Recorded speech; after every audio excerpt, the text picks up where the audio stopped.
लोकहित live news channel आवाज सर्वसामान्य जनतेचा। आज आपण उभे आहोत उमरखेड तालुक्यातील हरदडा महादेव मंदिर येथे आणि आज सोमवार दिनांक 26 ऑगस्ट 2024 श्री कृष्ण जन्माष्टमी व विश्व हिंदू परिषद स्थापना दिनानिमित्त बजरंग दल, दुर्गा वाहिनी, मातृशक्ती, सकल हिंदू समाज धानकीच्या वतीने या कावड यात्रेचे आयोजन करण्यात आलेले आहे। ही 11 किलोमीटर पैदल पैनगंगा नदी गांजेगाव ते हरदडा महादेव मंदिर येथे आलेली आहे आणि आपण जाणून घेऊया येथील कावड यात्रेतील जे भक्त आहेत त्यांची प्रतिक्रिया।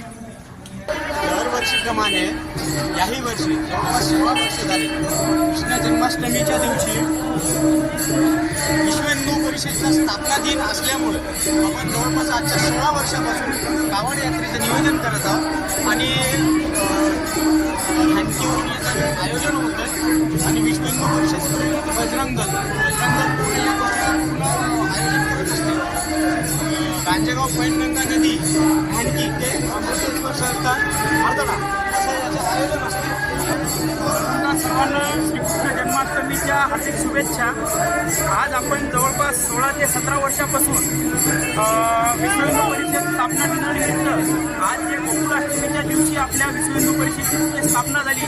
आज विश्व हिंदू परिषद पूर्ण देशभरामध्ये आपलं कर्तव्य पार पडत आहे। हिंदूसाठी अहोरात्र हिताचं जे असणारं संघटन आहे ते विश्व हिंदू परिषद आहे। त्याचाच आयाम असणारा एक बजरंग दल, मातृशक्ती आणि दुर्गा वाहिनी असे बरेचसे आयाम आज आमच्या सोबत होते। त्याचप्रमाणे आपण दरवर्षी 11 किलोमीटरची पायी कावड यात्रा पैनगंगा नदी अमृतेश्वर संस्थान ते पैनगंगा नदी गांजेगाव ते अमृतेश्वर संस्थान हरदडा अशी काढत असतो। तर याही वर्षी आपण 11 किलोमीटरची पायी कावड यात्रा प्रत्येक सकल हिंदू समाजाचा समाज बांधव विविध पक्षाचे कार्यकर्तेही याच्यामध्ये होते, पदाधिकारी होते, विविध संघटनेचेही कार्यकर्ते पदाधिकारी आपल्यासोबत या आजच्या कावड यात्रेला लाभले होते। तर सगळ्यांच्या मार्गदर्शनामध्ये नेतृत्वामध्ये आज विश्व हिंदू परिषद बजरंग दलाने आजची कावड यात्रा संपन्न केलेली आहे। दरवर्षीप्रमाणे याही वर्षी अशी जल्लोषामध्ये उत्साहामध्ये आज गोकुळाष्टमीच्या निमित्तानं आपली कावड यात्रा ही संपन्न झालेली आहे आणि याचं पूर्ण श्रेय मी प्रत्येक हिंदू बांधवांना आज या ठिकाणी देत आहोत।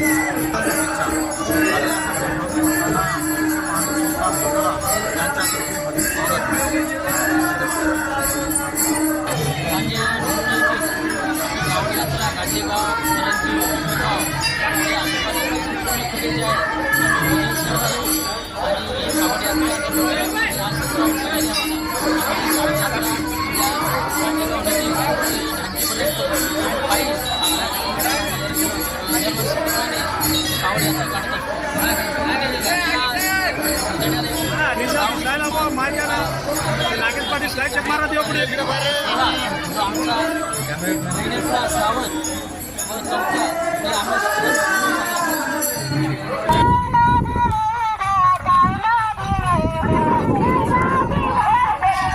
अनिल भाऊ पुढे अनिल भाऊ समोर गेले